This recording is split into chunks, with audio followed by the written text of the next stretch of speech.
2018 Mitsubishi Outlander PHEV first drive, nailing the sweet spot. Santa Catalina Island, California. 4 years now, while the Mitsubishi brand has languished here in the US, other parts of the world have been enjoying the Outlander PHEV.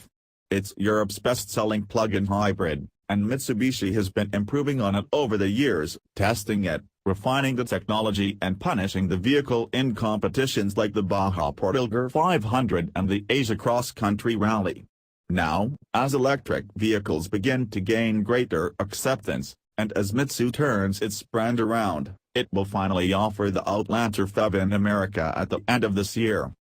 As Mitsubishi prepares to launch the Outlander PHEV stateside, we had the rare opportunity to drive it across the interior of Santa Catalina Island, off the coast of Los Angeles, to test it out on some rugged, scenic roads.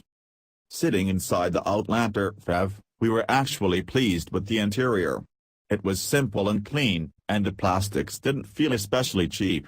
Sure, it wasn't the thoughtful design or plush touch points of the other available plug-in crossovers on the market, but the Outlander PHEV also doesn't share the same price tag. We definitely found it to be more attractive and appealing than the inside of, say, a Chevrolet Equinox. If you were expecting a pile of hot garbage from Mitsubishi, you're way off. When we popped open the rear liftgate to take a look, we found our near-ideal tailgating vehicle.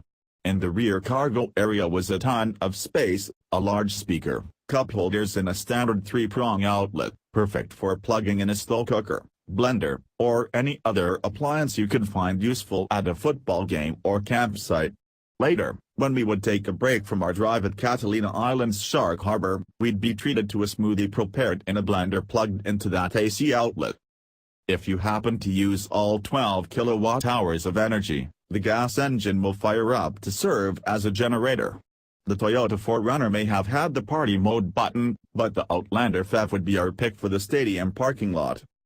As we passed through a gate at the edge of the town of Avalon and headed up a dirt road across the interior of Catalina Island, we were quickly impressed with the way the Outlander PHEV handled the rocky, dusty trails from which most drivers are normally prohibited.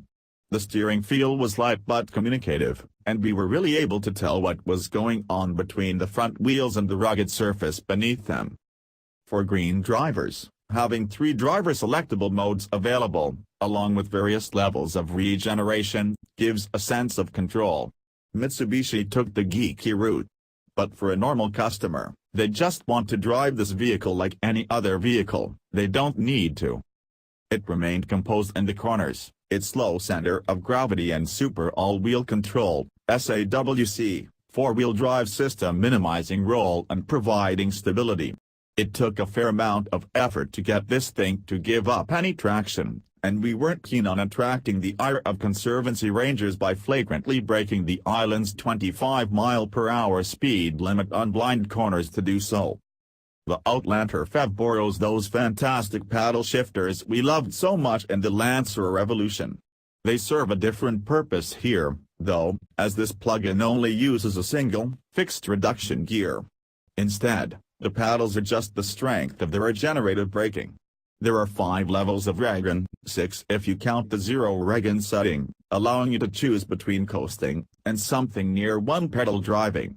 While full regen won't bring you to a complete stop, it will slow you down significantly. We found the varied range of regeneration especially useful when descending a steep, bumpy hill.